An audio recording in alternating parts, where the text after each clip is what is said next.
Buenas noches, queridísimos hermanos. Es un gusto saludarlos. Gracias por acompañarnos, gracias por hacer su tiempo. Los voy a invitar para que oremos, así nos ponemos en las manos del Señor y le pedimos al Señor que nos bendiga con su palabra en esta noche. Señor Jesús, en esta noche venimos delante de ti con gratitud, Señor, reconociendo, Señor, que tú lo eres todo y que nosotros sin ti no somos nada. Venimos reconociendo, Señor, que tú eres grande y poderoso y majestuoso, y que quiénes somos nosotros, Señor, sino solo seres terrenales, carnales, finitos, pero que tú nos has visto con ojos de amor, que nos creaste por tu puro afecto, Señor, pero que nos has dado un buen propósito de vida. Gracias, Señor, porque no estamos solos, no estamos perdidos en este mundo. Gracias porque tú nos encontraste, nos rescataste y gracias por tu obra en nuestras vidas, Señor. Te damos gracias en esta noche, Señor, por el gran privilegio que tenemos de conocerte, de caminar contigo. Señor, gracias, gracias. Toda la vida no nos alcanzaría para agradecerte, Señor, tus favores y tus misericordias. Y en esta noche, Señor, venimos delante de ti a suplicarte que nos bendigas con tu palabra, a pedirte que el pan nuestro de cada día no lo des hoy, Señor, que hoy nos des una porción que nos fortalezca para continuar caminando, que hoy, Señor, nos des una porción que nos ayude a entrar a la tierra que fluye leche y miel. En el nombre de Jesús te lo pedimos, Señor, humildemente te suplicamos que tu presencia nos acompañe, sé con nosotros en este tiempo, Padre. Te damos gracias por las personas que ya estamos en el estudio, por las personas que se añadirán y aún por las personas que lo verán por internet. Que nos des una porción especial a cada uno, Señor, en esta noche. Padre Santo, te lo pedimos en el nombre de tu Hijo Jesús. Amén. Amén. Con el permiso de ustedes, estamos haciendo algo por acá.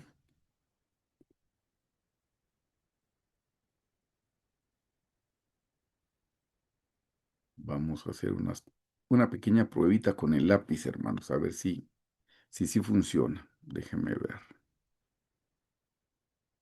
Sí, sí funcionó. Pues nuevamente buenas noches, hermanos, qué gusto saludarlos. Estamos estudiando el tema muy especial, es el tema grande, la vida del Señor Jesús en los cuatro evangelios. Es un privilegio que la palabra del Señor nos permita a nosotros conocer al autor de la palabra, al Señor Jesús. Y la noche de hoy estamos en la lección 13, que es Jesús y la mujer samaritana. Vamos a ver las lecciones preciosas que hay en esta lección. En esta noche, hermanos, lo tomé de este libro y de este libro, la verdad, hoy tomé bien poquito. Tomé más de las enseñanzas de la doctora Hicks y del pastor Carlos. Estos son los códigos QR para las personas que todavía no se han añadido a las comunidades y si quieren hacerlo, solo háganle pausa al video y escanean esos códigos y estarán automáticamente dentro de las dos comunidades. La noche de hoy, hermanos, estamos estudiando al Señor Jesús y a la mujer samaritana. Y este es el enfoque, hermanos, que nosotros le estamos dando en esta noche. Jesús, este es el enfoque. Jesús no tiene prejuicios raciales ni religiosos para darse a conocer a los samaritanos. Vamos a estudiar quiénes eran los samaritanos, hermanos. Y el Señor no tiene ni prejuicios raciales ni religiosos. El Señor nos ama a todos por igual. Este es el versículo principal de esta enseñanza, Juan 4:14. Mas el que bebiere del agua que yo le daré, no tendrá sed jamás, sino que el agua que yo le daré será en él una fuente de agua que salte para vida eterna. Eso es lo que vamos a estudiar. Este es el versículo principal, porque lo vamos a relacionar con el agua que pidió la mujer samaritana. Vamos a leer el pasaje de corrido y luego nos detenemos en cada pasaje donde encontremos una lección para nosotros. Juan 4 del 1 al 10 dice, cuando pues el Señor entendió que los fariseos habían oído decir, Jesús hace y bautiza más discípulos que Juan. Noten que los fariseos estaban haciendo una comparación entre los discípulos de Juan y los discípulos del Señor Jesús. Entonces, el Señor Jesús escuchó que los fariseos decían, Jesús hace y bautiza más discípulos que Juan. Y aclara aquí, aunque Jesús no bautizaba, sino sus discípulos, pero eran los discípulos de él, así es que se lo atribuían al Señor Jesús. Entonces, cuando el Señor Jesús escuchó eso, dice, salió de Judea y se fue otra vez a Galilea. Hermanos, Judea era el lugar donde se desarrolló el ministerio de Juan el Bautista. Y Galilea era el lugar donde se desarrolló más el ministerio del Señor Jesús. El Señor Jesús se dividió. Cuando escuchó que los fariseos hablaban, entonces el Señor Jesús tomó la decisión de mejor apartarse y de Judea se fue a Galilea. Versículo 4. Y le era necesario pasar por Samaria. Vamos a estudiar la palabra necesario y vamos a estudiar Samaria. Vino pues a una ciudad de Samaria llamada Sicar, junto a la heredad de Jacob que Jacob dio a su hijo José. O sea, ese lugar Sicar en Samaria era un lugar que Jacob le había dado a su hijo José. Luego vamos a entender si era parte de la tierra prometida, era parte de la tierra que fluye leche y miel, porque había problemas, dificultades y pleitos con la gente que vivía en ese lugar. Versículo 6. Y estaba allí el pozo de Jacob. Entonces Jesús, cansado del camino, se sentó así junto al pozo. Era como la hora sexta. Hermanos, las horas empezaban en el día a las 6 de la mañana. Así es que cuando dice la hora sexta, ustedes tienen que sumarle a las 6 de la mañana la hora sexta o la hora novena. Cuando el Señor Jesús murió era la hora novena. Entonces, si empezamos a las 6, la hora novena sería 6, 7, 8, 9, 10, 11, 12, 1, 2. Perdón, 6, 7, 8, 9, 10, 11, 12, 1, 2, 3. A las 3 de la tarde era la hora novena, es la hora en la que murió el Señor Jesús. Aquí en el versículo 6 dice que era la hora sexta. Entonces son 6, 7, 8, 9, 10, 11, 12. Hermanos, la hora sexta equivale a las 12 del mediodía. Es cuando hay más calor, cuando el sol está en su cenit, está con mucho calor. ¿Se imaginan en este lugar, hermanos? Quiero que noten que dice ahí, y estaba en el versículo 6, y estaba allí el pozo de Jacob. Entonces Jesús, cansado del camino. El otro día escuché a alguien decir que la canción, solo lo digo como un paréntesis, hermanos, a veces repetimos cosas que escuchamos y vale la pena que las razonemos. Alguien decía que alguien más había dicho que la canción que dice cansado del camino, sediento de ti, era antibíblica, porque cómo podía estar Jesús cansado del camino. ¿Cómo puede estar uno cansado del camino si el camino es Jesús? Y parece que tiene lógica, pero yo solo recordé este pasaje y se los menciono ahora porque dice en el versículo 6, entonces Jesús cansado del camino. Y eso lo dice la Biblia, no lo digo yo. Entonces, creo que se está refiriendo que había un cansancio físico. Estamos hablando que era el mediodía. Estamos hablando que venía de caminar. Entonces, es válido, hermanos. Además, la Biblia lo dice. Le leo de corrido. Y estaba allí el pozo de Jacob. Entonces Jesús, cansado del camino, se sentó así junto al pozo. Era como la hora sexta. Y vino una mujer de Samaria a sacar agua. Y Jesús le dijo, dame de beber, pues sus discípulos habían ido a la ciudad a comprar de comer. La mujer samaritana le dijo, ¿cómo tú, siendo judío, me pides a mí de beber que soy mujer samaritana? Aquí tenemos que, cuando lleguemos a este pasaje en detalle lo vamos a estudiar, pero vean, ella le dice, ¿cómo tú, siendo judío, me pides de beber a mí que soy mujer samaritana? Y dice, porque judíos y samaritanos no se tratan entre sí. No se trataban entre sí hombre con hombre, mujer con mujer, menos un hombre cruzado con una mujer, menos. Lo vamos a estudiar en breve. Versículo 10 dice, respondió Jesús y le dijo, si conocieras el don de Dios y quién es el que te dice, dame de beber, tú le pedirías y él te daría agua viva.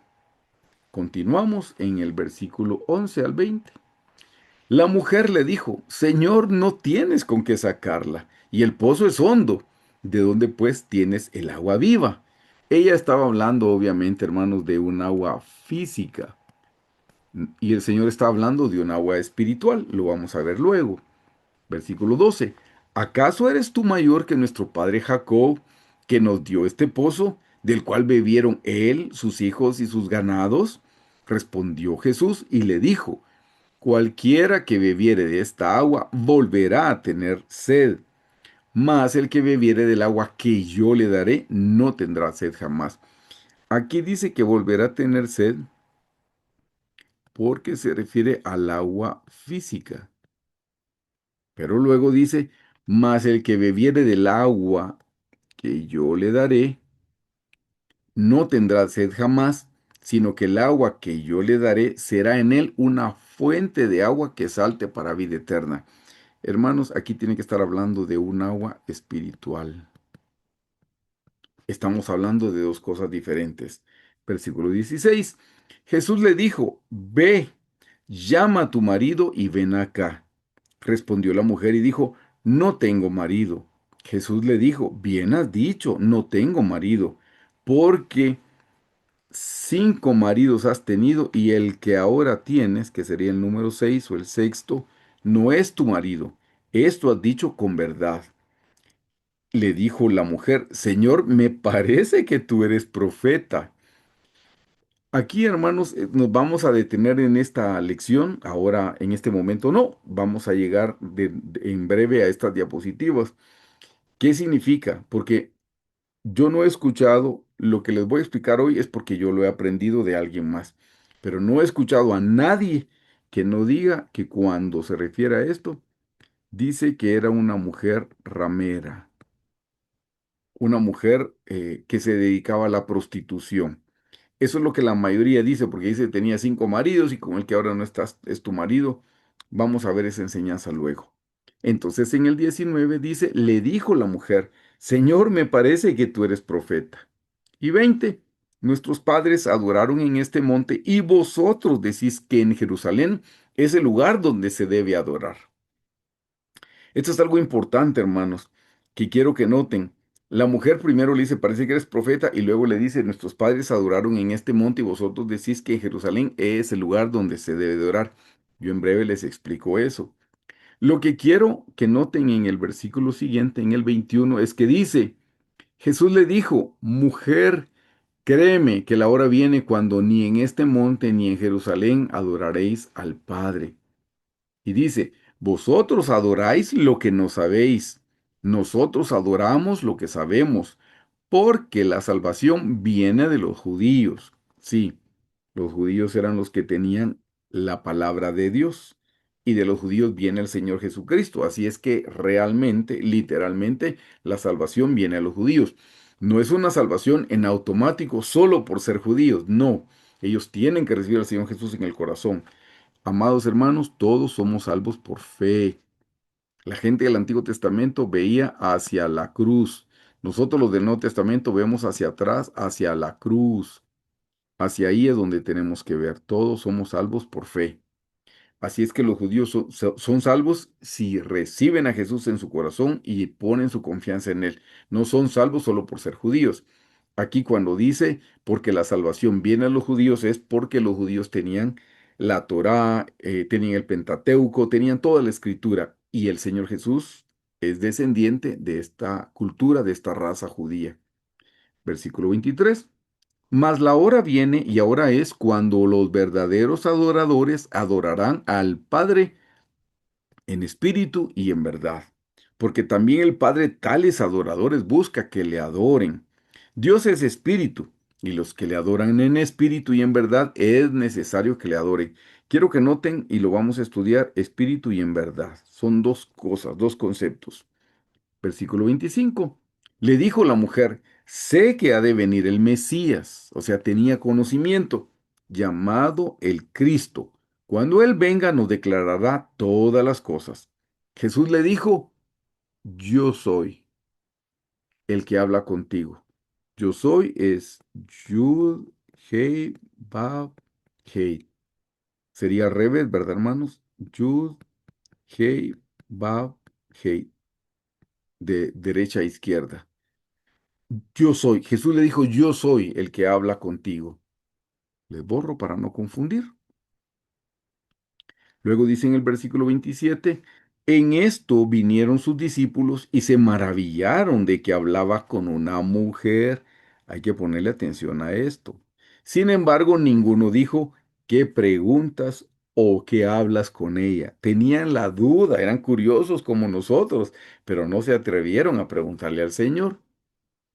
Entonces la mujer dejó su cántaro y fue a la ciudad y dijo a los hombres, venid, ved a un hombre que me ha dicho todo cuanto he hecho. Miren qué lindo, dice, ¿no será este el Cristo? Entonces salieron de la ciudad y vinieron a él. Entre tanto los discípulos le rogaban diciendo, Rabí, come.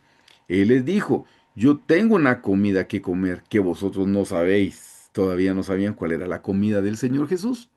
Sigamos en el 33. Entonces los discípulos decían unos a otros, ¿le habrá traído alguien de comer? Jesús les dijo, mi comida es, aquí viene, mi comida es que haga la voluntad del que me envió y que acabe su obra. ¿No decís vosotros, aún faltan 4 meses para que llegue la siega? He aquí os digo, alzad vuestros ojos y mirad los campos, porque ya están blancos para la siega. Y el que siega recibe salario y recoge fruto para vida eterna, para que el que siembra goce juntamente con el que siega. Ahí los dos hermanos se complementan. 37. Porque en esto es verdadero el dicho, uno es el que siembra y otro es el que ciega, pero los dos participan en el cosechar. Yo os he enviado a cegar lo que vosotros no labrasteis. Otros labraron y vosotros habéis entrado en sus labores. Así nos está pasando a nosotros, hermanos. Nos está invitando el Señor solo a cegar. Versículo 39. Y muchos de los samaritanos de aquella ciudad creyeron en él por la palabra de la mujer. Noten, esto es importante. Que daba testimonio, mira lo que daba ella, testimonio, diciendo, me dijo todo lo que he hecho. Entonces vinieron los samaritanos a él y le rogaron que se quedase con ellos. Y se quedó allí 2 días. Y creyeron muchos más por la palabra de él. Y decían a la mujer, ya no creemos solamente por tu dicho, porque nosotros mismos hemos oído y sabemos que verdaderamente este es el Salvador del mundo, el Cristo. Hermanos, vamos a ver quiénes eran los samaritanos, y a ellos se les reveló el Señor. Empecemos por el orden. Vamos a tomar desde el versículo 1 al 4, que dice, iban de Judea a Galilea. Cuando pues el Señor entendió que los fariseos habían oído decir, Jesús hace y bautiza más que los discípulos de Juan, aunque Jesús no bautizaba sino sus discípulos, salió de Judea y se fue otra vez a Galilea, y le era necesario pasar por Samaria. Quiero que sepan que él estaba en Judea. Aquí está Judea, hermanos lindos. Aquí se los estoy marcando. Miren, aquí está la región de Judea. Y aquí está la región de Galilea. Y para pasar de Judea a Galilea, hay que pasar por la región de Samaria, a Sicar, aquí, porque está en medio. Entonces uno puede entender cuando dice, y le era necesario, uno piensa, ay, el Señor lo pudo haber hecho por ahorrarse tiempo. ¿Para qué va a dar una vuelta? Le voy a contar. Lo vamos a ver en breve, pero se lo anticipo.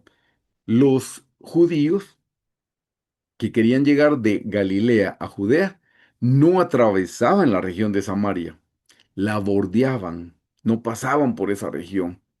Preferían dar una vuelta.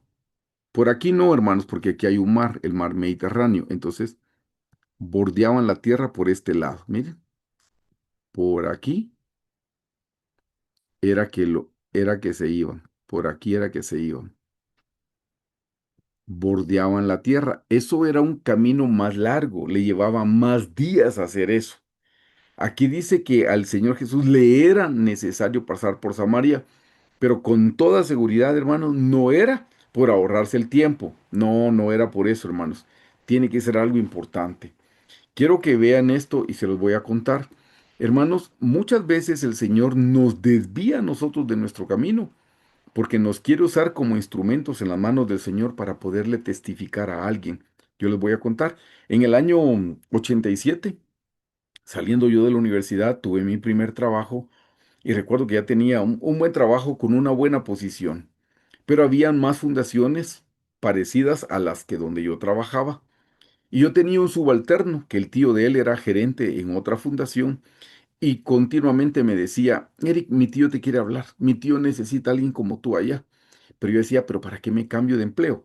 Va a ser el mismo puesto, con el mismo sueldo, pero me va a quedar más lejos, voy a ganar más, voy a gastar más pasaje, etcétera, etcétera. Y yo no lo atendía, yo le decía, sí, sí, sí, pero nunca. Nunca se me olvida que una vez pasando por el escritorio este subalterno, tenía el teléfono en la mano y me llama y me dice, mi tío te quiere hablar. Y me comprometió, fui a la entrevista, van a creer que por pena acepté el trabajo. Y yo no lo quería. Pero me recuerdo que orando, unos días antes de hacer el cambio, estaba en la iglesia y llegó alguien y me dijo, dice el Señor que así como él se desvió un día a Samaria por una mujer, el Señor te está desviando a este empleo por una persona que necesita escuchar del Evangelio. Así es que obedientemente ya había aceptado el trabajo por pena, pero esta vez ya no me fui por pena, me fui con gozo, sabiendo que era la voluntad del Señor. Creo que no habían pasado ni dos días o 3 días. Como yo vivía muy lejos de ese lugar, yo llevaba comida para almorzar ahí. Mis compañeros que vivían cerca iban a sus casas. Entonces, de 1 a 2, que es el almuerzo en Guatemala, yo me quedaba almorzando y había un conserje, un joven, muy trabajador, muy hacendoso, que hacía la limpieza cuando nosotros llegábamos. Antes ya estaba lista la limpieza. Y cuando nos íbamos de almuerzo, volvía a hacer la limpieza porque no había gente. Sin embargo, como yo me quedaba, me recuerdo que ese segundo día me puse a orar. Él estaba haciendo la limpieza y me mira y me dice, ¿usted es cristiano? Sí, le digo yo. Y me dice él, hace muchos años que yo quería ser cristiano y no sé lo que tengo que hacer. Ah. Le hablé del Señor, lo recibí en su corazón, hizo la oración de fe. Hermanos, al tiempo el joven se congregó, porque era recién convertido, se congregó. Al tiempo llegó a ser el presidente del grupo de jóvenes, porque él fue el presidente, me puso en contacto con su pastor. Yo puse en contacto al pastor de este joven con el hermano Carlos. Fuimos a su colonia, era una colonia de alto riesgo, lo recuerdo bien. Tuvimos una convención una noche. Estábamos en una iglesita de lámina muy sencilla, pero el Espíritu Santo descendió de una manera poderosa. El Señor bautizó con el Espíritu Santo a mucha gente de la congregación. Hablaron en lenguas, fluyeron los dones del Espíritu Santo. Y yo ahí me quedé pensando y dije, una sola persona me pidió el Señor compartirle, pero esta fue la persona que llegó a esta iglesia y tuvimos ese contacto. Hermanos, a veces el Señor nos desvía de nuestro caminar porque quiere que le vayamos a testificar a una persona. Yo eso se los puedo contar como testimonio y decirles, por eso es que creo que al Señor Jesús le era necesario pasar por Samaria. No era para ahorrarse un trayecto, unas horas, ahorrarse el sol. No, no. Seguramente el Señor, en su misericordia, quería salvar a los samaritanos y empezó con una mujer. Así es que ven por qué pasó de Judea a Galilea. ¿Qué era? Samaria. Leamos, vamos en el orden, Juan 4 del 5 al 6. Vino pues a una ciudad de Samaria llamada Sicar, junto a la heredad de Jacob, junto a la heredad que Jacob dio a su hijo José, y estaba allí el pozo de Jacob. Entonces Jesús, cansado del camino, se sentó así, junto al pozo, era como la hora sexta. Al lado derecho, hermanos, aquí les estoy poniendo yo unas explicaciones que necesito. Ay, perdón, necesito que ustedes las puedan ver también. Déjenme ver, algo toqué aquí, perdón. Sí. Entonces, quiero que noten, esta es la explicación de Samaria. Les anoté, después de que Salomón murió, Israel se dividió en dos. Una era Judá y Benjamín, que se le llamó el reino del sur. Y la otra, que era la capital, que era Jerusalén. Ah, perdón, estoy hablando mal. Judá y Benjamín es el reino del sur y era la capital.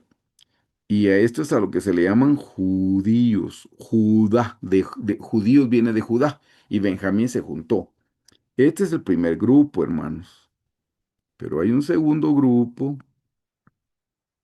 Dice, las otras 10 tribus, aquí habían dos tribus, hermanos. Las otras 10 tribus, que son el reino del norte, la capital era Samaria. Estos son los israelitas. Judá y Benjamín son judíos y las otras 10 tribus se les llama israelitas. Estos son los israelitas. En el año, nótelo, en el año 722 a.C., los asirios invadieron el reino del norte y se llevaron cautivas a las 10 tribus. Eso fue por una desobediencia. Dice, para repoblar, trajeron gente de Babilonia, de Persia, y los samaritanos se mezclaron, se casaron entre ellos, hermanos. Entonces ya habían matrimonios mixtos. Aquí dice, resultado, los samaritanos eran mitad judíos y mitad gentiles, porque se mezclaron. Entonces, hermanos, para los judíos del sur, que eso sería para Judá y Benjamín, eso era una raza impura.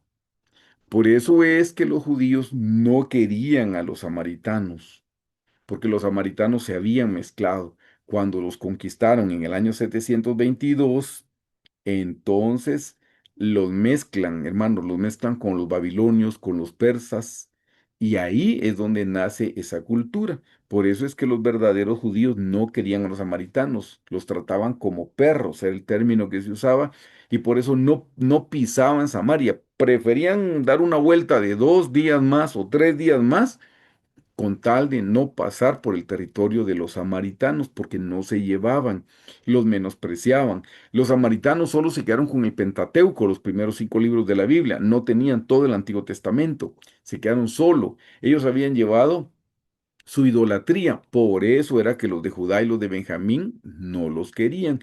Ese era el problema que tenían, ese era el conflicto que tenían, era un conflicto religioso. Aquí viene Samaria, les explico el problema religioso. Los samaritanos decían, nosotros también adoramos al Dios de Israel, eso decían, pero tenían 3 diferencias graves para los judíos. Solo aceptaban el Pentateuco, lo que les mencioné yo, los 5 libros de Moisés, y rechazaban los profetas y los salmos. Su templo estaba en el monte Gerizim, no en Jerusalén. Por eso es que ustedes ven que en Juan 4:20 dice, nuestros padres adoraron en este monte y vosotros decís que en Jerusalén. ¿Qué monte? Era el monte Gerizim. Otra cosa es que no se mezclaron para los judíos, eso rompió la pureza del pueblo de Dios. Así es que ahí estamos viendo nosotros el problema que era de tipo religioso. Pero había un odio, hermanos, en los tiempos de Jesús. Dice, era tan fuerte que no se hablaban. Por eso Juan 4:9 dice, los judíos y los samaritanos no se tratan entre sí. Había demasiado odio. Los de Judá y los de Benjamín, que era la raza pura, tenían odio contra los samaritanos. Por eso ni siquiera se saludaban, no se hablaban. Noten, daban la vuelta. Para ir de Galilea a Jerusalén, los judíos preferían cruzar el río Jordán 2 veces antes que pasar por Samaria. Les sacaban 3 días de camino. O sea, había que caminar 3 días más por no querer pasar por Samaria. Los insultaban. Decirle a alguien samaritano era el peor insulto. Juan 8:48 dice, ¿no decimos bien nosotros que tú eres samaritano y que tienes demonio? Si ustedes leen Juan 8:48 es lo que están diciendo, eso se lo están diciendo al Señor Jesús. A él le dicen, tú eres samaritano y tienes demonio. O sea, ese era el nivel que podían catalogar a los samaritanos. Se pueden imaginar ustedes, hermanos, esa era la condición por la mezcla que habían hecho los samaritanos. Ahora, miren qué cosa más hermosa. Vamos por el orden. Juan 4:7-9. Vino una mujer de Samaria a sacar agua y Jesús le dijo, dame de beber. Pues sus discípulos habían ido a la ciudad a comprar de comer. Ay, perdón. La mujer samaritana le dijo, ¿cómo tú siendo judío me pides a mí de beber, que soy mujer samaritana? Porque judíos y samaritanos no se tratan entre sí. Hermanos, ¿creen que Dios hace acepción de personas? No, Dios no hace acepción de personas. Hermanos, por favor, veamos esto. Si el Señor Jesús no hace acepción de persona, ¿quiénes somos nosotros para hacer acepción de personas? Hermanos, nosotros recibimos con agrado, con cariño, a una persona que entre a la iglesia tatuada, que va de la calle. Hace un tiempo estuvo llegando un joven que el Señor me permitió evangelizar, el Señor me permitió bautizarlo en agua y fue bautizado en el Espíritu Santo. Pero cuando él llegaba me decía, ¿me puedes esperar en la puerta? Y yo lo esperaba en la puerta para poder entrar. Él entraba, estaba lleno de tatuajes y cuando entraba, yo entraba abrazado con él para que los hermanos vieran que era alguien que no podíamos tener desconfianza. Hermanos, ¿cuáles son los prejuicios que nosotros tenemos para amar a las personas? El Señor Jesús no tiene prejuicios, ni raciales, ni religiosos, hermanos. Nosotros debemos amar a todos por igual. Debemos amar a los católicos. Debemos amar a los testigos de Jehová. Tenemos que amar a los mormones. Tenemos que amar a las personas. Amamos a todas las personas así como Jesús nos amó a nosotros. Hermanos, nosotros estábamos muertos en nuestros delitos y pecados. Miren que al Señor Jesús le era necesario pasar por Samaria. Hermanos, el Señor estaba interesado en todos los samaritanos, pero en primer lugar estaba interesado en esta mujer. El Señor estaba interesado en una mujer para salvar a esta mujer. Y esta mujer fue después una predicadora, porque ella fue la que fue a predicar. Hermanos, no debemos tener prejuicios. A veces nosotros nos ponemos un poco religiosos, hermanos, criticando a las personas si usan aretes, si el corte de pelo, si la ropa que usan. Hermanos, ¿qué es lo más importante? Que las personas vayan a la casa del Señor, que las personas estén escuchando la palabra de Dios. Eso es lo más importante. Si alguien tiene que decirles algo, dejemos que sea Jesús el que se lo diga. Recuerdo hace mucho tiempo, yo recién convertido, tal vez como en el año 88, 89, y conocí al hijo de un misionero norteamericano en Guatemala. Y él, platicando de algunas cosas, me dijo, mire, me dijo, cometí un gran error y no lo vuelvo a cometer. A mi iglesia llegó un joven con arete, me dijo. Y yo como al mes de velo con arete le dije, mire, si usted es un hijo de Dios no debería usar arete. ¿Y sabe qué? Me dijo, nunca más llegó. Y me he sentido tan mal, me dijo, porque aunque sea con arete, él venía. Pero yo le dije que se quitara el arete porque un hijo de Dios no podía usar arete. Y no se lo quitó y se fue de la iglesia, me dijo, y me he sentido mal por eso. Ya desde ahí yo voy entendiendo, hermanos, dejemos que sea Dios el que les hable. Nuestro trabajo es ir y tirar la red como Pedro, como Andrés, sí, como Juan. Nosotros, nuestro trabajo es pescar. Dios es el que se encarga, hermanos, de señalar las cosas que tenga que cambiar. La hermana Letita Galvez, si ustedes la conocieron, una hermana muy especial, preciosa en el Señor. Desde que yo la conocí, perdón el término, era un cañón espiritual para orar, para reprender. Me contó, y lo contó en público, por eso lo repito, que ella tenía salón de belleza cuando aceptó al Señor. Y se pintaba sus uñas de rojo, y un día dice que alzando sus manos logró ver sus uñas, y que el Señor le dijo que no le gustaba que se pintara las uñas de rojo. Pero miren qué mujer más sabia, porque me dijo, y yo no se lo impongo a las demás hermanas, me dijo, porque eso me lo dijo el Señor a mí, yo por eso le obedecí. Si yo le impongo a las demás hermanas lo que Dios me dijo, me explicaba ella, eso me dijo, se llama legalismo. Porque a mí me lo pidió Dios, no se los pidió a ellos. No, a ellos les va a pedir otras cosas que tal vez a mí no me va a pedir, me dijo. Pero si yo le exijo a la gente lo que Dios a mí me pidió, eso se llama legalismo. Si algo no está establecido en la palabra del Señor explícitamente, pero Dios se lo habla en el corazón a usted, cumpla con lo que Dios le está pidiendo, pero no salga a imponerle eso también a las demás personas, porque a usted se lo pidió Dios, no se lo pidió a los demás. Como el ejemplo de la hermana Leti, que ella vio sus uñas pintaditas de rojo y el Señor le dijo que no. Entonces, ella tan linda me explica y me dice, mire, eso fue lo que Dios me pidió. Hermanos, nosotros tenemos que aprender a amar a todos. Este es un ejemplo preciosísimo, hermanos. A los samaritanos los judíos no los querían. Los trataban como endemoniados, como pasajeros de tercera categoría. Y ni ustedes ni su servidor deberíamos de ver así a ninguna persona, ni aun a los inconversos, porque son personas a las que Dios ama y Cristo también dio su vida por ellos. Así es que, hermanos, tenemos que ser como el Señor Jesús, amar a todas las personas, amar a cualquier trasfondo religioso, o cualquier trasfondo racial. Nosotros debemos amarlos, como Cristo amó a la iglesia también. Siguiente, agua viva. Vamos, estábamos en el versículo 7 al 9, entonces nos vamos al versículo 10 al 15. Dice, respondió Jesús y le dijo, si conocieras el don de Dios y quién es el que te dice, dame de beber, tú le pedirías y él te daría agua viva. La mujer dijo, Señor, no tienes con qué sacarla, y el pozo es hondo, ¿de dónde pues tienes el agua viva? ¿Acaso eres tú mayor que nuestro padre Jacob, que nos dio este pozo, del cual bebieron él, sus hijos y sus ganados? Respondió Jesús y le dijo, cualquiera que bebiere de esta agua volverá a tener sed. Les dije, aquí está hablando del agua física. Mas el que bebiere del agua que yo le daré, no tendrá sed jamás, sino que el agua que yo le daré será en él una fuente de agua que salte para vida eterna. Está hablando de un agua espiritual.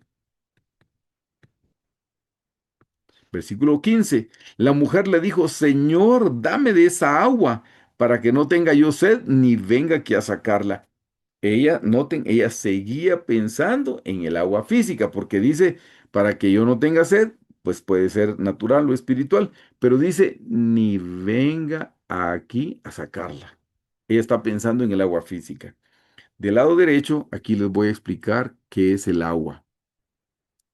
El pozo físico, hermanos, es Jesús explicó que el agua común de un pozo quita la sed por un rato, pero la sed vuelve a regresar. Ese es el agua física. El agua espiritual, el agua que Él ofrece representa, número uno, su palabra. Su palabra es el agua, hermanos. Muchas veces encontramos ese simbolismo. Bienaventurado el varón que en su ley medita de día y de noche, será como un árbol plantado junto a las aguas, que su hoja no cae y todo lo hace prosperará, junto a las aguas de su palabra. Por un lado representa la palabra, por el otro lado representa su salvación y por el otro lado representa el Espíritu Santo que sacia para siempre el vacío del alma. Así es que, hermanos, el agua espiritual puede representar la palabra de Dios, puede representar la salvación y puede representar al Espíritu Santo. Dice la fuente interior. Esa fe viva que viene de oír la palabra, el agua de nuevo, oír la palabra de Dios, que se convierte en un manantial dentro de la persona que brota y da esperanza de vida eterna. ¿Recuerdan la semana pasada que estudiamos el milagro de las bodas de Caná de Galilea? El agua era la palabra, y nos llenamos de la palabra y dentro de nosotros la palabra se convierte en gozo, se convierte en vino. Bueno, es semejante aquí. La fuente interior dice, esa fe viva que viene del agua, del oír la palabra de Dios, que se convierte en un manantial dentro de la persona que brota y da esperanza de vida eterna. Así es que, hermanos, cuando habla del agua viva se refiere al agua espiritual, al agua de la palabra, al agua de la salvación y al agua del Espíritu Santo. Ahora, quiero que noten esto que dice 6 maridos. Esto yo no lo sabría si no me lo hubiera explicado alguien más, hermanos. Juan 4, ahora toca el 16 al 19, dice, Jesús le dijo, ve, llama a tu marido y ven acá. El Señor, miren, es estratégico. ¿Cómo le tocó el tema? Respondió la mujer y dijo, no tengo marido. Jesús le dijo, bien has dicho, no tengo marido, porque 5 maridos has tenido y el que ahora tienes no es tu marido. Ahora tenía 6. Esto has dicho con verdad. Le dijo la mujer, Señor, me parece que tú eres profeta. Hermanos, esta es una explicación preciosa que dio la doctora Hicks. Número uno dice la doctora, el Señor se le revela a las personas que lo están buscando. No se le revela a las personas que no lo buscan. Entonces ella dice, esta mujer no era una ramera, no era una mujer que se dedicaba a la prostitución, no, no era una mujer ramera. Todo lo contrario, era una mujer cumplidora de la ley. Pero ¿por qué ha tenido 5 esposos? 6 con el que está ahora. ¿Por qué ha tenido tantos? Hay una ley que no debemos olvidar, hermanos, que está en Deuteronomio 25 del 5 al 6, con permiso.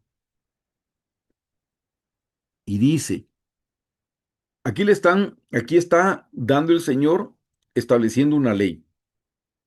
Cuando hermanos habitaren juntos y muriere alguno de ellos, casado, ¿verdad? Porque dice, y no tuviere hijos, la mujer del muerto no se casará fuera con hombre extraño.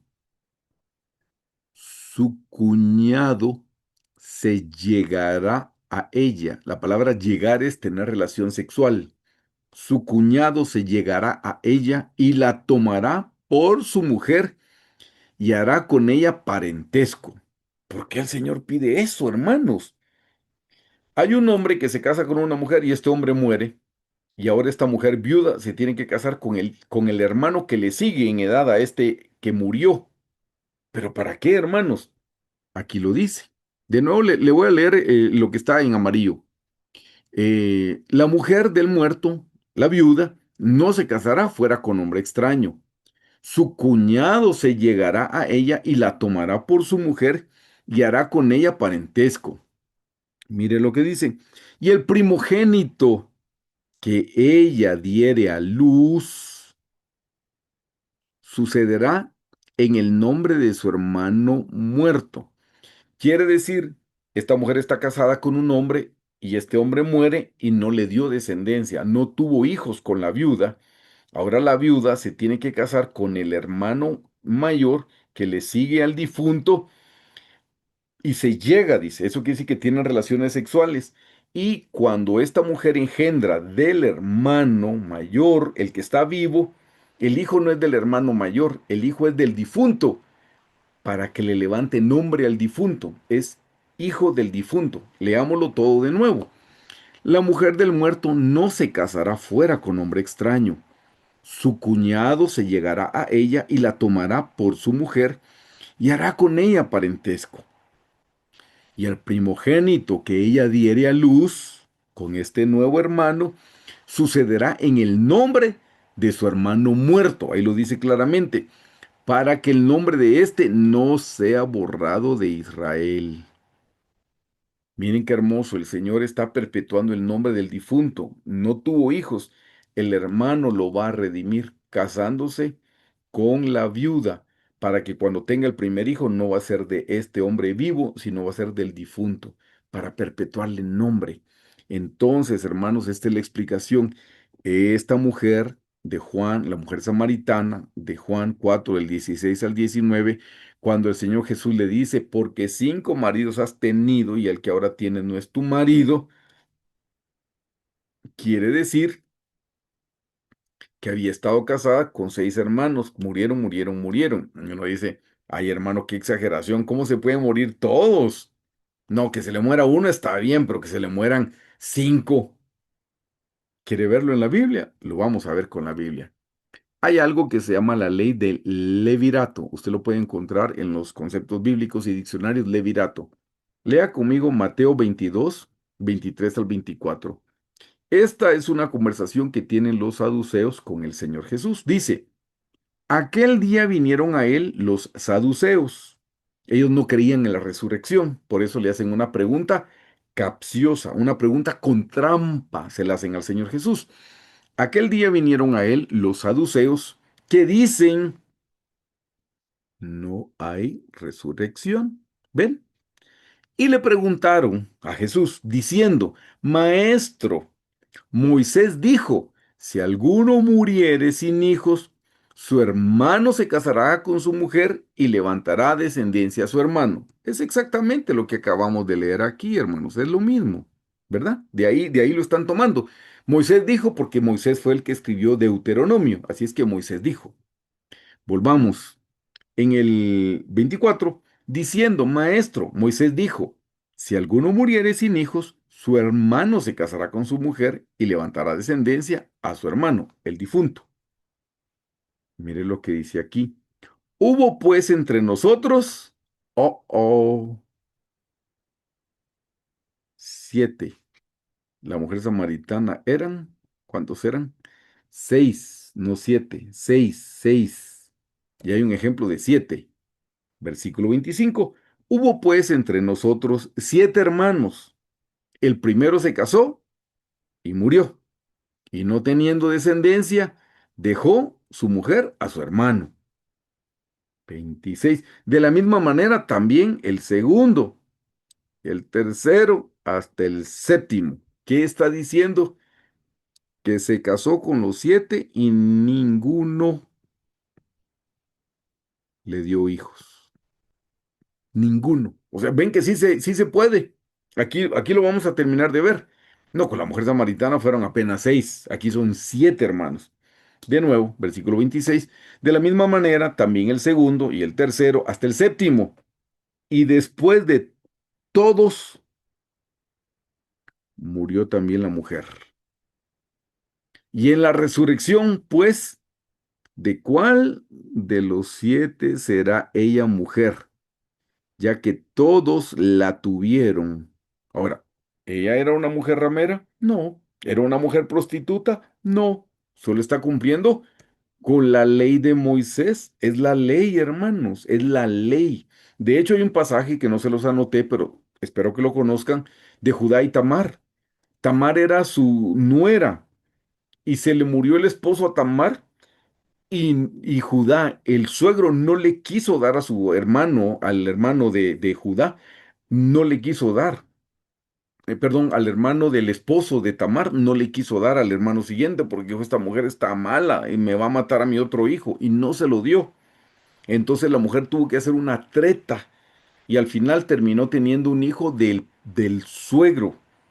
Y cuando el suegro lo sabe, le dice, tú eres una mujer más justa que yo. ¿Por qué? Porque está cumpliendo con la ley. Él no la quería cumplir. Bueno, volviendo a esto, entonces viene aquí y le preguntan en el 28, en la resurrección, pues, ¿de cuál de los 7 será ella mujer? Ya que todos la tuvieron. Pues sí, todos se casaron y ninguno le dio hijos. Entonces respondiendo Jesús les dijo, erráis ignorando las escrituras y el poder de Dios, porque en la resurrección ni se casan ni se darán en casamiento, sino que serán como los ángeles de Dios en el cielo. Yo sé que muchas esposas están felices de que el matrimonio se acabe aquí en la tierra. Por alguna razón lo sé, hermanos. Qué bendición, ya no hay matrimonio en el cielo, se quedó aquí en la tierra. Pero noten, el énfasis aquí es que sí, hubo una mujer que se casó con 7 y ninguno le dio hijos.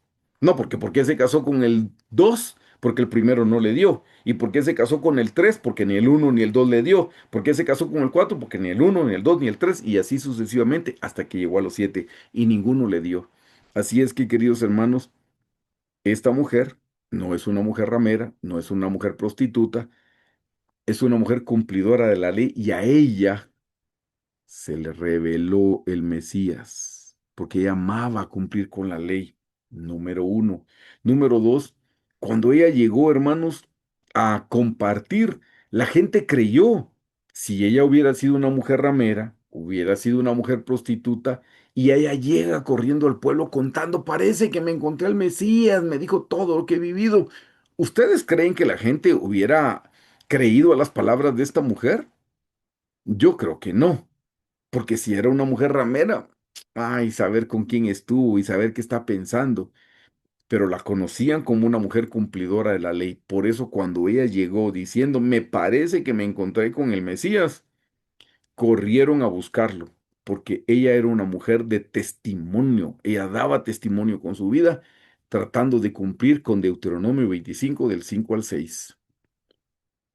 Vayámonos, ya terminamos el Juan 4 16 19. Entonces nos vamos ahora a Juan 4 20 24. Adorar en espíritu y en verdad. Dice, nuestros padres adoraron en este monte y vosotros decís que en Jerusalén. ¿Se recuerdan? Gerizim. Eh, y vosotros decís que Jerusalén es el lugar donde se debe adorar. Jesús le dijo, mujer, créeme que la hora viene cuando ni en este monte ni en el de Jerusalén adoraréis al Padre. Vosotros adoráis lo que no sabéis. Nosotros adoramos lo que sabemos. Aquí empieza en que tenemos que adorar la verdad, en espíritu y en verdad. Tenemos que conocer, hermano. Saber es conocer.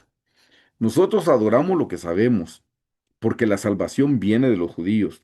Mas la hora viene, y ahora es, cuando los verdaderos adoradores adorarán al Padre en espíritu y en verdad. Porque también el Padre tales adoradores busca que le adoren. Dios es espíritu y los que le adoran en espíritu y en verdad es necesario que adoren. Aquí tengo que hacer acopio del diagrama de la triple naturaleza, hermanos amados. Tenemos un cuerpo, tenemos un alma y tenemos un espíritu. Ya saben que en el cuerpo tenemos cinco sentidos en el alma y cinco sentidos en el espíritu. Si vamos a adorar en el espíritu, tienen que ser con los sentidos, hermanos, que tenemos hasta la parte más interna. ¿Cuáles son los sentidos del espíritu?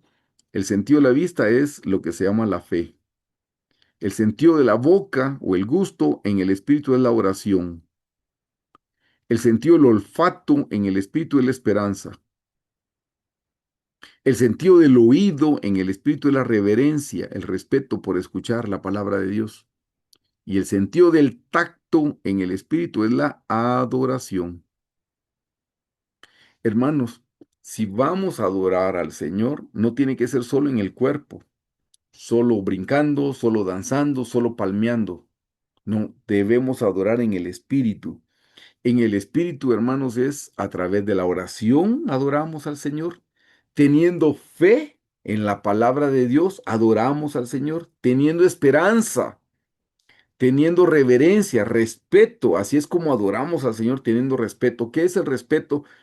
Que si estamos escuchando la palabra del Señor, no estemos comiendo, no estemos refaccionando, no estemos mascando chicle, no estemos leyendo el celular, el WhatsApp, las redes sociales. Si estamos escuchando una prédica, tengamos respeto por la palabra del Señor. Si estamos orando, no nos distraigamos, hermanos amados. Eso es eso es la reverencia, es el respeto por la presencia del Señor. Si estamos orando, estudiando la palabra, en eso estamos y no deberíamos estar haciendo otra cosa más. Eso es adorar en el espíritu, hermanos, con nuestros cinco sentidos espirituales. Y dice en verdad. ¿Por qué dice en verdad? Porque si vamos a hacer algo que sea por amor genuino al Señor, les quiero contar dónde se puede adorar y no es en verdad. Esto porque me lo contó alguien, hermanos, de confianza. Puedo creer que es así, si no yo no lo creería. Un joven de la edad mía, cuando ya se había casado, me dice un día, mira, me dice, cuando yo era soltero, yo pasaba al frente a danzar, me dijo. Pero realmente yo lo hacía para que las jovencitas me vieran y pensaran que yo era un hombre espiritual y así desearan casarse conmigo. Luego, no es posible que me estés diciendo eso. Uno no pasa al frente a danzar para que lo miren. Uno no pasa al frente a danzar para que parecer espiritual, para buscar novia, para buscar algún propósito. Uno no se postra a orar para que la gente lo mire y diga, ay, qué espiritual. No, eso no es adorar al Señor en verdad. Si lo vamos a adorar en verdad, que sea genuino, que sea por amor a Él, lo estamos adorando porque lo amamos, porque no podemos vivir sin Él, porque lo reverenciamos, pero que no sea por ninguna motivación egoísta, ninguna motivación personal. Hermanos, adorar al Señor en verdad es hacerlo genuinamente para Él, no para nadie más, no para que me mire el pastor. Después de lo que este hombre me contó, yo digo, ¿cuánta gente pasará a danzar para que el pastor lo mire, para que el pastor lo ponga a predicar, para que el pastor lo ponga a tocar un instrumento musical porque parece espiritual? No, eso sería con una mala motivación. Eso no es adorar al Señor en verdad, eso es adorar al Señor con mentira, con fingimiento, con una máscara, con una careta. Hermanos, adoramos al Señor en espíritu, con los cinco sentidos del espíritu, pero en verdad, que sea por amor a Él, que sea para que Él me vea, no para que me vea nadie más, para agradarlo a Él, no para agradar a nadie más, ni a algún pastor, ni a algún líder, a ninguno, es para agradar al Señor. Yo lo adoro porque lo amo, yo lo adoro porque mi amor no sabe cómo salir de mi corazón, yo tengo que brincar o gritar o mover mis manos. Hágalo de manera genuina. Eso es adorar al Señor en espíritu, pero también en verdad. El Señor busca adoradores en espíritu y en verdad, no adoradores falsos. No hagan nada por aparentar espiritualidad. Hágalo porque usted ama al Señor con todo su corazón. Vayamos ahora a los versículos 25 y 26 y habla del Mesías. Dice, le dijo la mujer, sé que ha de venir el Mesías, llamado el Cristo. Cuando Él venga nos declarará todas las cosas. Jesús le dijo, yo soy el que habla contigo. Les anoté las definiciones, amados hermanos. La palabra Mesías significa el ungido. Viene del verbo Mashiach. Por eso ustedes han oído algunas veces que cuando oran alguien dice Yeshua Mashiach, es Mesías. Mesías, ¿qué significa? Significa el ungido. Eso significa el ungido. Eso viene del griego que significa, se dice Cristo. Por eso dice ella, que ha de venir el Mesías llamado el Cristo. Cristo es lo mismo que Mesías. Jesucristo es el Mesías, el ungido. Así es que estamos que viene en el griego se dice Cristo, dos palabras que significan exactamente lo mismo, ungido. Mashiach es hebreo y Cristo es griego y significan ungido.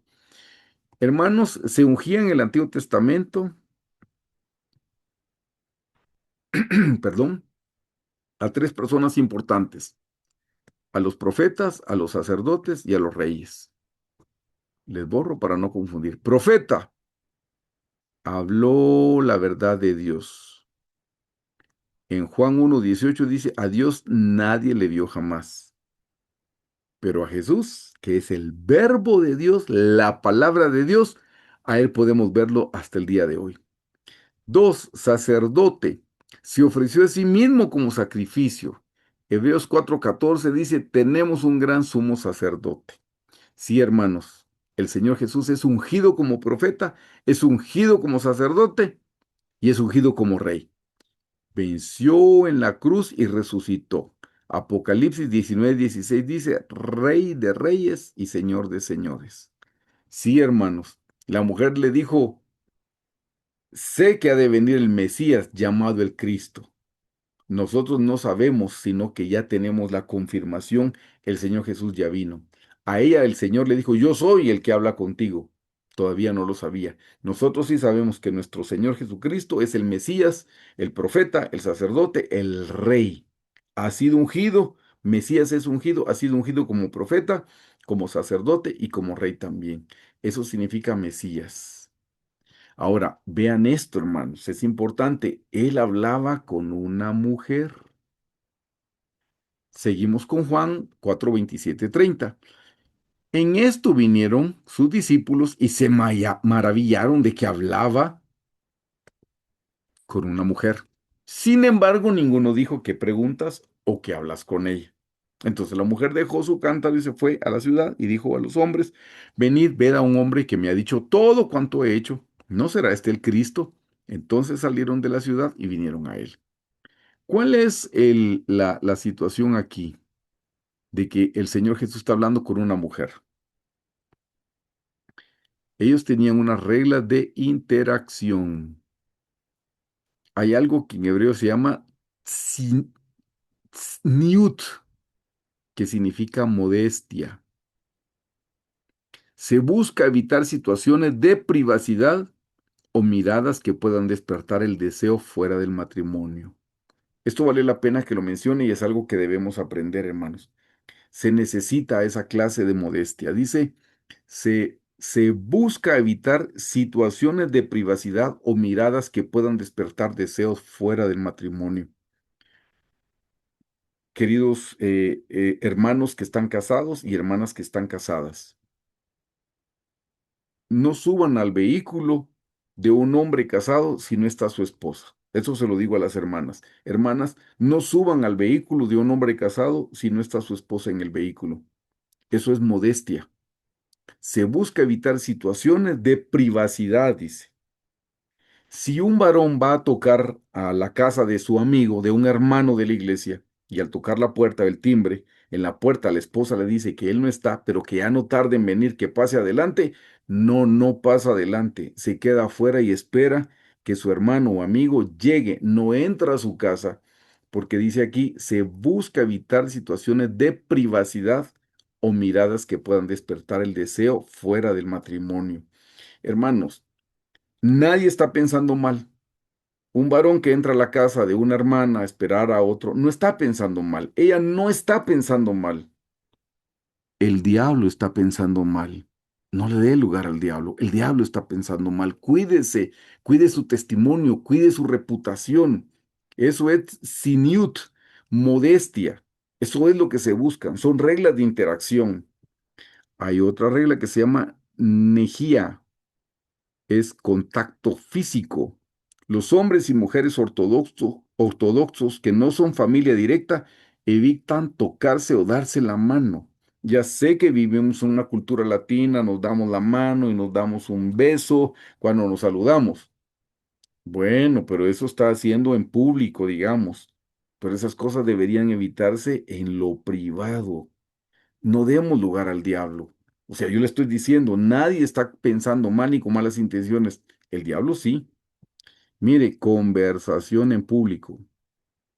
Hablar por necesidad, negocios o educación, sí está permitido. Esto es en la cultura judía, pero se evitan las charlas vanas o la excesiva familiaridad entre extraños.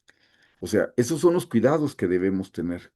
Como le digo, aunque sea noche, no debe, no sé cómo lo dicen en sus países, pero nosotros decimos aquí aventón, que le da a alguien, le pide llevarle en el vehículo. Ya le digo, no se suba a un vehículo con alguien que es casado y no está su esposa, o aún con alguien soltero y usted es casado tampoco.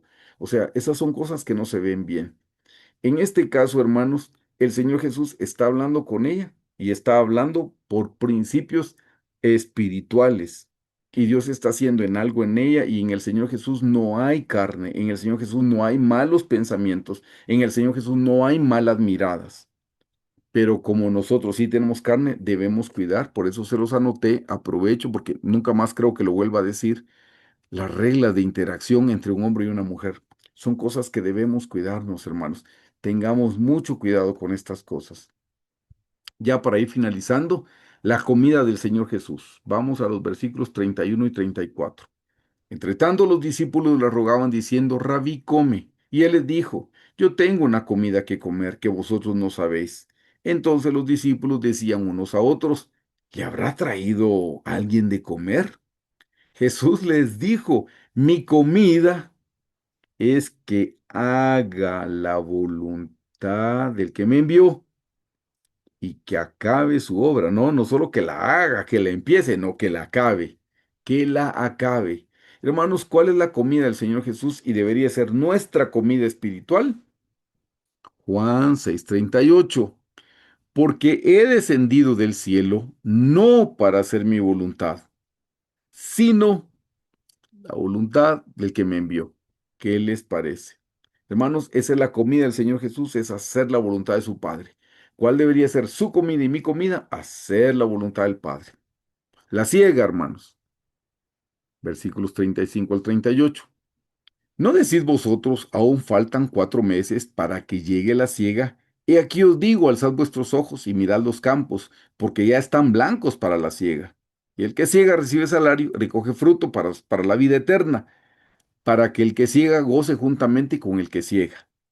Porque en esto es verdadero el dicho, uno es el que siembra y otro es el que ciega, el que cosecha, el que corta. Yo os he enviado a cegar lo que vosotros no labrasteis, otros labraron y vosotros habéis entrado en sus labores. Hermanos, está hablando de cegar, es de ir a predicar. El Señor ha preparado los corazones de las personas y está preparando, esperando que alguien vaya a predicar. Lea conmigo Mateo 9 del 36 al 38 para complementar esta cita bíblica. Dice, y al ver las multitudes, tuvo compasión de ellas, porque estaban desamparadas y dispersas como ovejas que no tienen pastor. Entonces dijo a sus discípulos, noten, a la verdad la mies, la siembra, es mucha, mas los obreros son pocos. Rogad pues al Señor de la mies que envíe obreros a su mies. Hermanos, el Señor de la mies es Dios y debemos orar para que envíe más obreros, dice a la mies. Usted es un obrero y yo soy un obrero. Usted tal vez no trabaja en la iglesia a tiempo completo, pero usted es un obrero 24/7. Ahí donde trabaja, debe testificar. Donde estudia, debe testificar. A donde vaya, debe testificar. Yo debo testificar. Hermanos, la mies es mucha y los obreros son pocos. Y eso es lo que nos está exhortando aquí el Señor. Miren lo importante del testimonio, hermano. Este es importante. Vamos a Juan 4, 39, 42. Y muchos de los samaritanos de aquella ciudad creyeron en Jesús, en él dice, por la palabra de la mujer, que daba testimonio. Hermanos, no se excuse de que usted no es predicador, usted no es un maestro. Solo cuente lo que Jesús hizo en su vida. Eso es todo. Esta mujer no fue a predicar homilética, exegética, no, ni sabía que era eso. Solo fue, dijo, me dijo todo. Tal vez sea el Cristo. Me dijo todo. Eso fue lo que ella dijo. Me dijo todo. Y dice aquí, creyeron en Jesús por la palabra de la mujer que daba testimonio diciendo, miren lo que dijo. Como le digo, no está dando una prédica, no hizo un PowerPoint, no. No sabe hebreo, no sabe griego. ¿Qué dijo esa mujer? Me dijo todo lo que he hecho. Eso fue todo lo que contó. Miren qué mensaje más sencillo. Me dijo todo. Pero como está compartiendo su vida, tocó a más gente, porque está hablando de vida, no está hablando teorías, no está compartiendo de un libro que leyó anoche, no, está contando lo que vivió con el Señor Jesús. Entonces eso toca a las personas porque eso es vida en mí y es vida que toca a las personas también. 40. Entonces vinieron los samaritanos a él y le rogaron que se quedase con ellos y se quedó allí 2 días. Y creyeron muchos más por la palabra de él y decían a la mujer, ya no creemos solamente por tu dicho. O sea, sí creyeron, no, ahora ya no, porque nosotros mismos hemos visto y sabemos que verdaderamente este es el Salvador del mundo, el Cristo. Ahora, hermanos, ¿cómo podemos nosotros dar testimonio? ¿Cuál es nuestro testimonio? Número uno, con hechos. Actuar con bondad y amor para que otros vean a Jesús en nosotros. A veces no necesitamos ni hablar. No, con hechos. Es lo más importante son los hechos. Hechos, no palabras, los hechos. Tocan más mis hechos. Tal vez en mi familia no quieren que les predique, pero no me pueden impedir que yo dé testimonio con mi actitud, con mi conducta, con mis hechos. Dos, con palabras. Compartir el mensaje del Evangelio sin juzgar a los demás. Es lo que les digo. No tenemos que estar juzgando. Hay un predicador famoso de antaño, de los grandes cristianos, no recuerdo quién era ahora, que decía, tú testifícale a tu familia y si hay necesidad, entonces háblales. ¿Por qué? Porque el primer testimonio era con mi conducta, con mis hechos. Por eso él decía, tú testifícale a tu familia y si hay necesidad, entonces háblales. Y número 3, hermanos, con integridad. Nuestro testimonio con integridad es mantener una conducta honesta en la familia y con todas las personas. Déjeme que le agregue, aunque nadie nos mire. Integridad es que somos lo mismo delante de la gente y cuando estamos a solas. Eso es integridad. Seamos íntegros, seamos honestos, que lo que nosotros hablamos, nuestra boca vaya de la mano con nuestros hechos. ¿Cuánta gente conoce usted que predica una cosa y vive otra cosa diferente? No hay congruencia entre lo que dice. Padres de familia que están fumando y le dicen a sus hijos, no, es malo fumar, y ellos tienen el cigarrillo. Los hijos no saben, no van a entender lo que el papá les dice, entienden lo que ven hacer al papá. Hermanos, tengamos congruencia con nuestra vida, vivamos lo que estamos predicando, pero empecemos con nuestros hechos y si es necesario, entonces hablemos, entonces testifiquemos con nuestra boca. Hermanos, esta es una lección preciosa y aquí terminamos y los invito a orar, hermanos. Esta fue la lección de la mujer samaritana. Espero que hayamos aprendido algo. Los invito a orar con todo el corazón. Le vamos a dar gracias a Dios, en primer lugar, porque como a la mujer samaritana, Él nos buscó para salvarnos. Pocas personas conozco que dicen yo andaba buscando a Dios. La mayoría es Dios me andaba buscando a mí, aunque yo no lo andaba buscando a Él. Le vamos a pedir al Señor que nos ayude a beber de sus aguas cada día. Y lo tercero, que nos ayude a dar testimonio de Él mismo. Así es que los invito a orar. Señor Jesús, gracias por esta historia tan hermosa de la mujer samaritana. Una mujer que en verdad te amaba y que estaba guardando tu palabra, que estaba tratando de cumplir con la ley del levirato, Señor. Una mujer que había enviudado, una mujer que no había tenido hijos, pero que a pesar de sus situaciones difíciles y adversas, te amaba con todo el corazón. Ayúdanos a nosotros, Señor, que hoy en medio de la tribulación y el dolor, que nosotros hoy podamos amarte con todo el corazón, porque no te amamos por lo que nos das, no te amamos por los bienes materiales que tenemos, no te amamos por los dones, las capacidades o las habilidades, no te amamos por el privilegio que nos das en la iglesia de servir, el ministerio que nos has dado, no, no te amamos por eso. Te amamos porque tú eres bueno, porque tú eres santo, porque tú eres justo, porque tú eres recto. Por eso te amamos, porque tú nos amaste primero, Señor.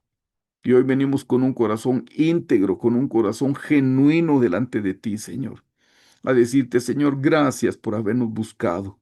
Cuando estábamos muertos en nuestros delitos y pecados, nos buscaste, porque ese fue tu placer, tu amor, Señor. Gracias que tú te complaces en hacer el bien.